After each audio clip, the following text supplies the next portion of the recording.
All Indiana Politics is your premier source for Indiana politics. Focusing on issues that matter to you. I still want us to be the best in the Midwest. We can't afford another lockdown. Give the citizens of this country the relief they need. Education in the state of Indiana remains priority number one. In-depth, nonpartisan coverage. We don't know exactly where the economy will be in January. People are worried with good reason. Exclusive interviews with Indiana's political leaders. We have the resources here in the state of Indiana to care for those who are in need. Expert analysis on critical legislation. We need to reform those laws. This recovery is going to take some time. We've got to anticipate that there'll be a budget shortfall. From Wish TV, this is All Indiana Politics Podcast on the All Indiana Podcast Network.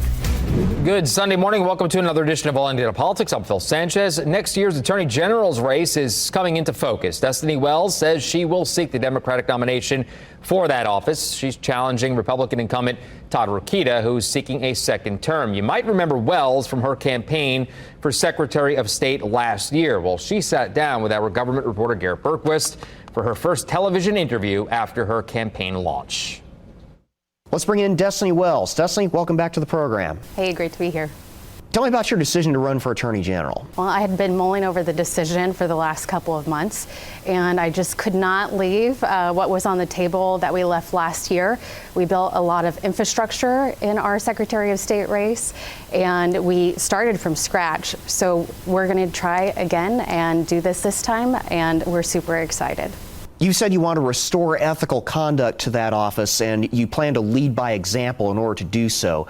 In practice, what would that look like day to day? Well, it would look like not getting my license suspended or having my license censured, right? So we have been seeing a lot of that coming out of the day-to-day office affairs under the last two attorneys general.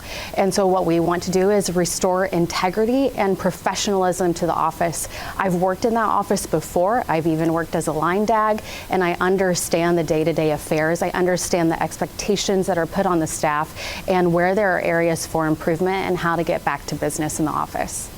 You've strongly criticized Indiana's abortion ban, as well as the laws that target transgender youth in sports and gender-affirming care for minors.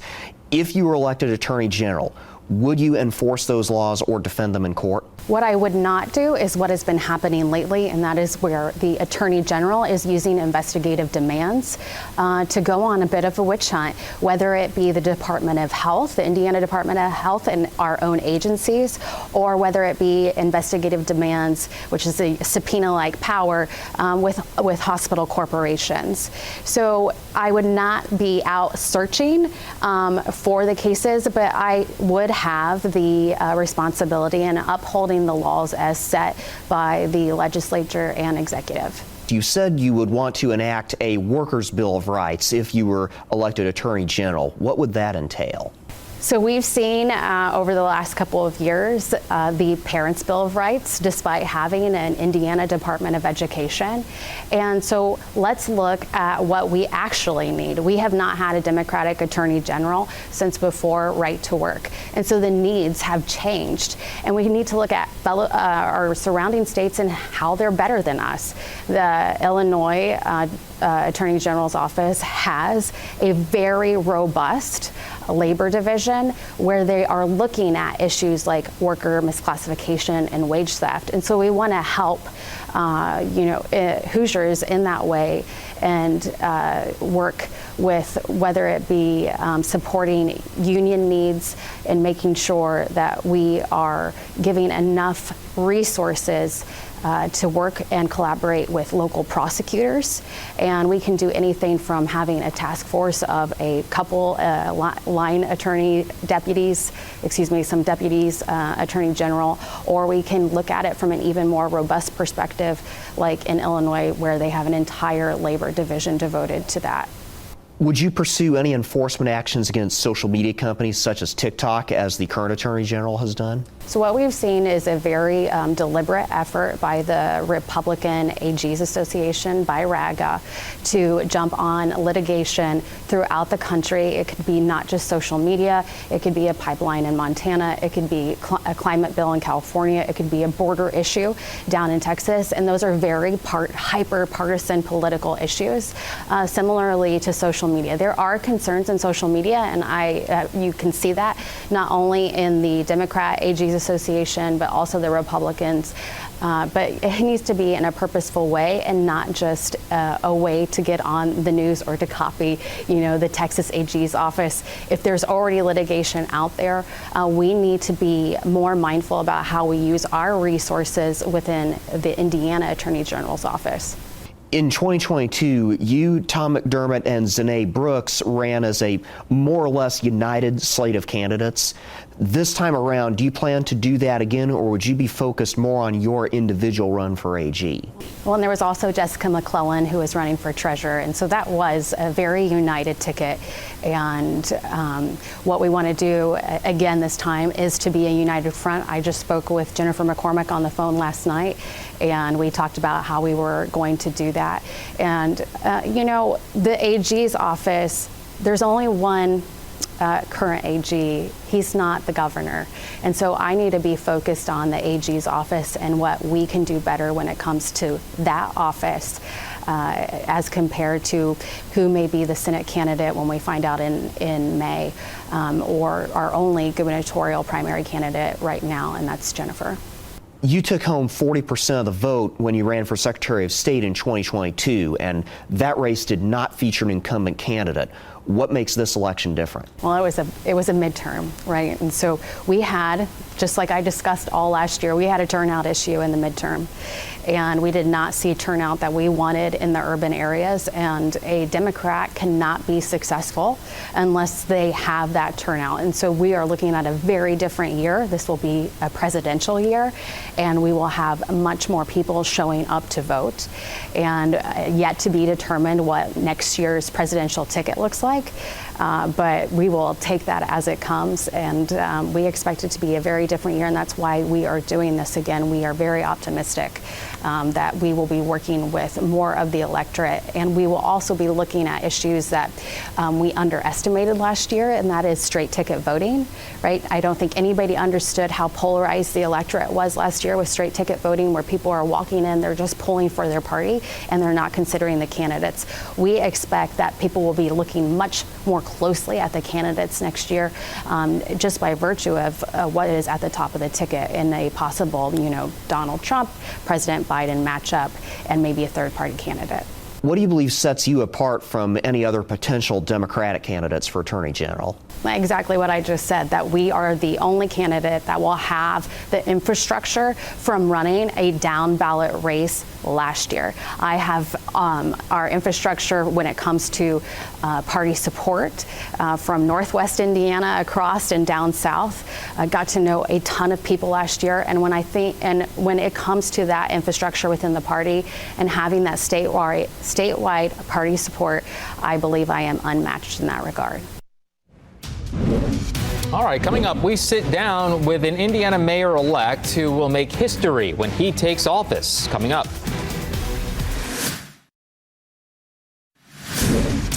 Welcome back. The city of Marion in Grant County will have a new mayor on January 1st. Ronald Morell Jr. defeated two-term incumbent Jess Alumbaugh at the beginning of the month. Morell is the first black Republican ever elected mayor in Indiana. I talked with him about his plans for his hometown. Ronald Morell Jr. joining us now. Congratulations on the win. Mayor-elect of Marion, Indiana. How does that feel? It feels great, and thank you so much, and thank you for the opportunity to be on the show. Yeah. So we were talking prior to coming on here. Why did you want to get into politics? So I have two daughters, one that's 4 and one that's 1 year old, and I wanted to turn Marion specifically into a place that they're proud of. And when they grow up, I want them to raise their family there. That was my motivation. Sure. So for people who aren't maybe familiar with your background, tell us a little bit about Ronald Morell Jr. Yeah, so I have a wife, 2 daughters, born and raised in Marion, Indiana. And I'm a Marion native who loves our city and wants to do everything we can to change the narrative around our city. And currently, I'm the executive director for the Boys and Girls Club in Grant County, and that has afforded me the opportunity to be able to get in front of the next generation and see some of their struggles and some of their issues. And now I get to try to address that from a mayoral standpoint to be able to do what's best for our community. What are some of the biggest challenges facing Marion? So, I mean, at this moment, we used to have big factories in our city, and they closed about 20 years ago. And we're dealing with multiple generations of people who don't have tangible skills, right? So the trades are a big proponent of were a big proponent of my campaign, and will be a big proponent of my tenure as mayor, is how do we get our next generation invested into the trades, and I'm talking electrical, plumbing, pipe fitting, welding, etc. Okay, so why do you think your message resonated so well in Marion? I think that Marion has been stuck in a rut for a long time, and people, the citizens, are ready for a change, and I shared that message with them everywhere I went. We did a lot of door knocking. Sure. And I believe that's the place where I got my message out across the best, is when you knocked on somebody's door and went to them face to face. And I said, what are you looking for? And everyone said that we've been doing the same thing for so long. We need change and new energy. Okay, and you have a conservative message. Yes. Was that received well? It was, so coming from small town Indiana, it was really overwhelmingly conservative anyway, but my message has always been faith, family, and hard work, and in that order, and that's what I've been since I was a kid. And I mean, as I shared off air, I never really labeled it as conservative or Republican or any of those things until I got into this arena. This is who I have always been. Okay, so did you're the first black Republican mayor in the state of Indiana.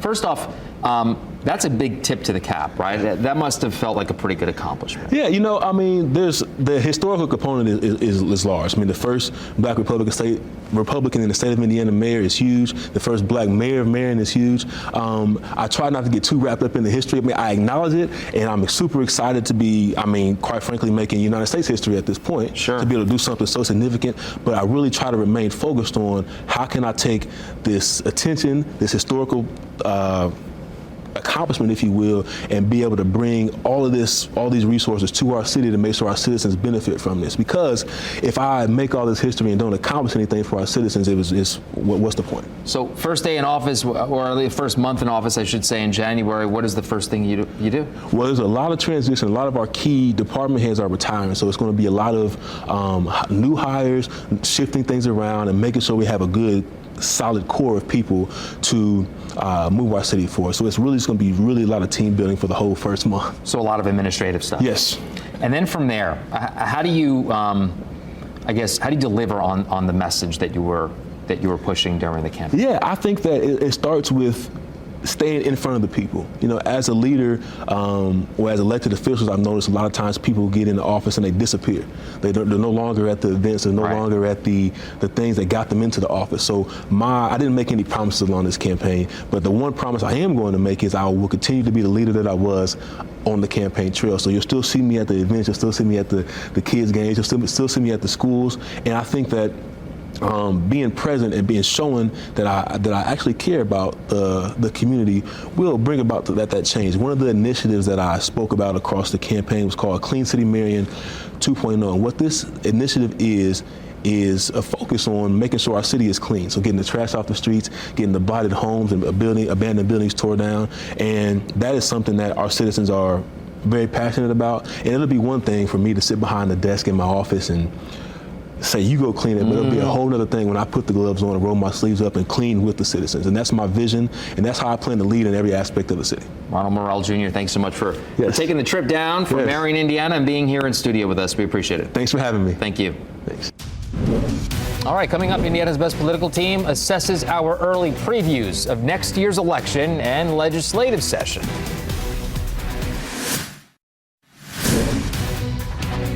Welcome back to All Indiana Politics as we welcome in two members of Indiana's Best Political Team, Democrat Ariel Brandy and Republican Whitley Yates. Let's begin with Destiny Wells' announcement, ladies, that she's running for Attorney General. Ariel, Wells already lost one statewide election, as you very well know. Is it wise for Democrats, in your opinion, to gamble on her on a second time here? I think that Destiny stepping into the race again is great for us as a party and as a state. We know that she garnered not only a lot of attention and the things that she was talking about when she ran for Secretary of State, but now she's put in a place now where she has the voters that are aligned with her vision and what she wanted for our state. We know she can fundraise. We know that she has the experience. So I think all in all, for us, this is a great place for us to be in, to have someone who has worked in the office, but now is ready to hit the trail running with her own support. I think we're in a really great place as a party and as Democrats. Whitley, both Todd Rokita and his predecessor Curtis Hill, as you know, were reprimanded for their conduct while in office. Should Republicans be worried that this will give Democrats some leverage?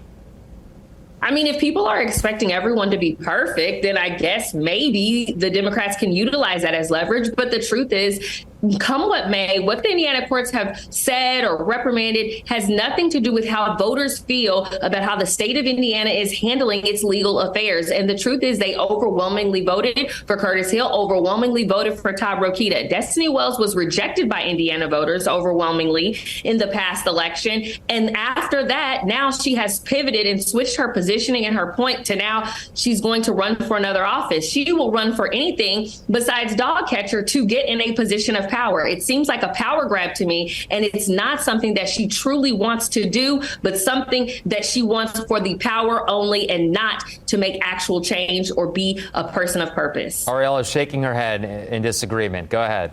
Absolutely not. I mean, Destiny is well poised to be able to take on this role. I mean, she has served our country time and time again, putting her name on the ballot, but also on the battlefield for us as a country and also as a state. I mean, having the experience alone and also wanting to put Hoosier values and the focus of Hoosier people first in this position is something that we desperately need. We know we're not getting that from Todd Rokita. Hence, all of the lawsuits and the money that is spent on battling over social issues that are happening at our state house and how he's taking away the rights for folks to be able to have the healthcare protections that they need. We'll finally be able to have that in someone with a candidate like Destiny, who's willing to have those conversations and talk about how she knows how to protect them, not only as a lawyer, but someone who's experienced in the work of the Attorney General's office. And Whitley, I'll let you respond to that before we move on because we have a lot more to talk about. But what do you also say when Destiny and Arielle make the point that, that Todd Rokita reaches out and gets himself involved in too many conversations that maybe aren't what the Attorney General should be doing?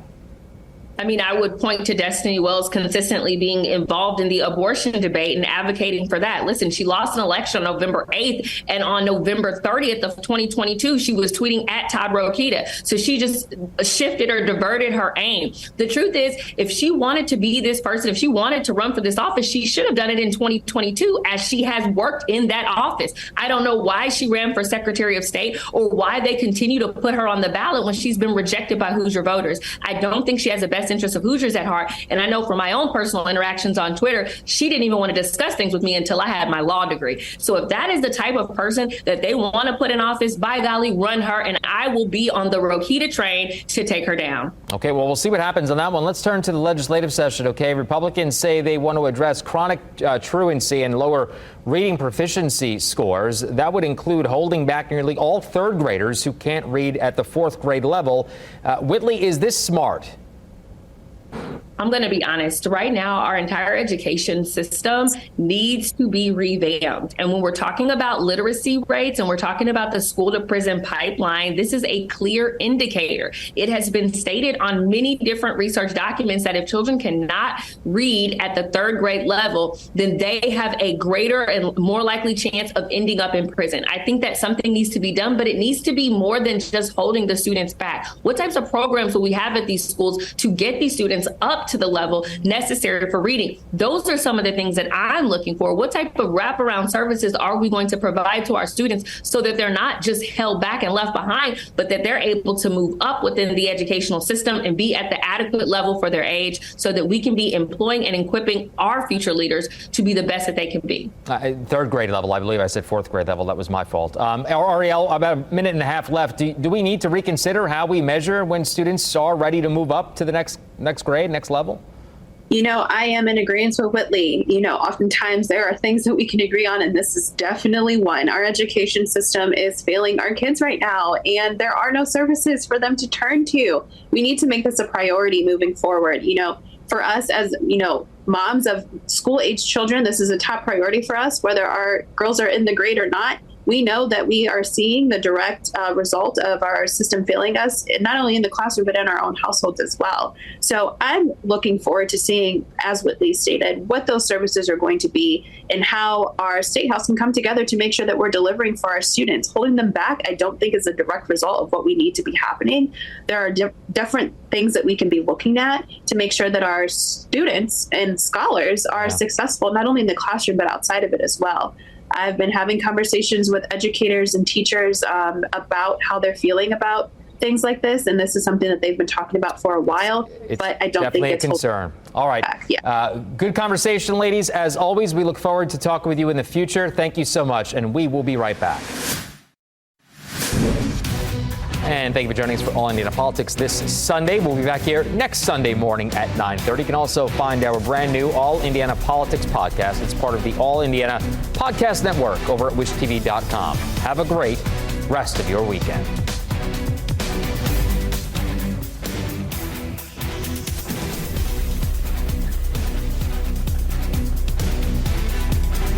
From Wish TV, this is All Indiana Politics Podcast on the All Indiana Podcast Network.